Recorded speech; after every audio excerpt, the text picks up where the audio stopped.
ایک خاتون جب بھی اپنے شوہر کو پسند کا کھانا لا کر دیتی تو شوہر کہتا کہ اچھا ہے لیکن میری ماں اس سے بہتر پکاتی ہیں۔ بیوی شوہر کو مسکرا کر دیکھتی اور چلی جاتی، اور جب بھی بیوی اچھا پرفیوم لگاتی وہ اس سے کہتا ہے کہ کمال ہے، میری ماں کی خوشبو کی طرح ہے۔ وہ مسکرا کر رہ جاتی، اور اس طرح اس خاتون نے ساری زندگی ایسے ہی الفاظ سن سن کر گزاری۔ ماں کرتی ہے، ماں کہتی ہے، ماں کا پرفیوم، ماں کا کھانا پکانا وغیرہ وغیرہ۔ بیوی ہر بار مسکرا کر رہ جاتی تھی۔ شادی کے 27 سال بعد ان کی والدہ کا انتقال ہو گیا۔ والدہ کی تدفین کے بعد شوہر اکیلا بیٹھا ہوا تھا۔ اس کی بیوی اس کی آزمائش میں اسے تسلی دینے گئی تو اس نے اس سے کہا کہ اب تمہارا کھانا پکانا میری ماں کے پکانے جیسا ہو گیا ہے، اور تمہاری باتیں میری ماں کی طرح ہیں، اور تمہاری ہنسی اور تمہاری خوشبو بھی میری ماں جیسی ہو گئی ہے۔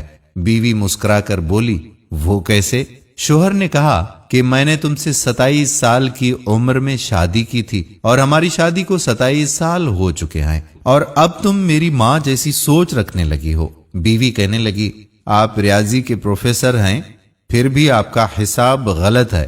شوہر نے کہا، وہ کیسے؟ بیوی کہنے لگی کہ میں جب تک زندہ ہوں آپ کی ماں کے برابر نہیں بن سکتی۔ ان کے 53 سال میرے 27 سال کے برابر نہیں ہو سکتے، اور جس کے قدموں کے نیچے جنت ہو میں ان کے برابر نہیں ہو سکتی۔ خاوند فرت جذبات سے رو پڑا، کہنے لگا، کیا تمہیں کبھی میری ماں سے تشبیہ دینے کی تکرار سے پریشانی نہیں ہوئی جیسا کہ دوسری عورتیں کرتی ہیں؟ میں ہر کام میں ماں کو یاد کرتا، ان کی تعریف کرتا تھا۔ بیوی نے کہا کہ نہیں، کبھی نہیں، بلکہ معاملہ اس کے برعکس ہے۔ خاوند نے پوچھا کہ وہ کون سی باتیں ہیں جو تم تمنا کرتی رہی اور میں تم سے پوچھ نہ سکا؟ بیوی نے کہا، جب بھی آپ اپنی ماں کی بات کرتے اور میرا موازنہ ان سے کرتے تھے، میں کہتی تھی، اے اللہ، میرے بیٹے کے دل میں میری محبت ویسی ہی ڈال دے جس طرح تو نے اس کی دادی کی محبت اس کے باپ کے دل میں ڈالی ہے، کیونکہ آپ اپنی والدہ سے محبت تمام حدوں سے بڑھ کر کرتے ہیں، اور میں بھی یہی چاہتی ہوں کہ میرا بیٹا بھی مجھ سے ویسی ہی محبت کرے جیسی آپ اپنی والدہ سے کرتے ہیں۔ اور میرے سرتاج، مجھے آپ پر فخر ہوتا تھا کیونکہ آپ کا بیٹا آپ پر ہی جائے گا۔ اے اللہ، ہمیں والدین کی رضا حاصل کرنے والوں میں شامل فرما۔ اگر آج کی بہو یہ بات اور یہ گر سیکھ لے تو بڑھاپے میں پرسکون رہے گی۔ آج کسی کے بیٹے پر قبضہ جمانے کی کوشش کل اپنے بیٹے کو ہاتھوں سے نکال دیں گی، کیونکہ دنیا مکافات عمل ہے۔ اللہ تعالیٰ آپ تمام پر اپنا رحم فرمائے اور آپ کے والدین پر خصوصی کرم فرمائے۔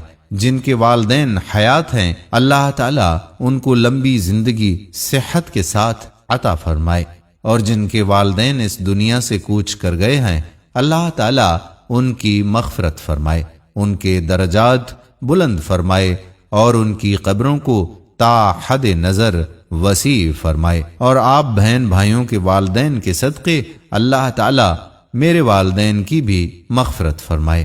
آمین ثم آمین یا رب العالمین۔ دوستو، ہم امید کرتے ہیں کہ ہماری آج کی ویڈیو بھی آپ کو پسند ضرور آئی ہوگی، اور اپنے دوستوں احباب کے ساتھ اسے بھی شیئر ضرور کریں گے۔ اگر آپ نے ابھی تک ہمارا یوٹیوب کا channel life you turns subscribe نہیں کیا تو یوٹیوب چینل کو سبسکرائب کر کے بیل آئیکن کو پریس کر لیجئے گا، تاکہ وہاں پر بھی ہم جتنی ویڈیوز آپ کے لیے اپلوڈ کیا کرتے ہیں ان کا نوٹیفیکیشن آپ کو بر وقت ملتا رہے۔ آنے والی ویڈیو تک آپ کا میزبان قادر کلہوڑو آپ سے اجازت چاہتا ہے۔ اپنی دعاؤں میں رکھیے گا یاد۔ اللہ حافظ۔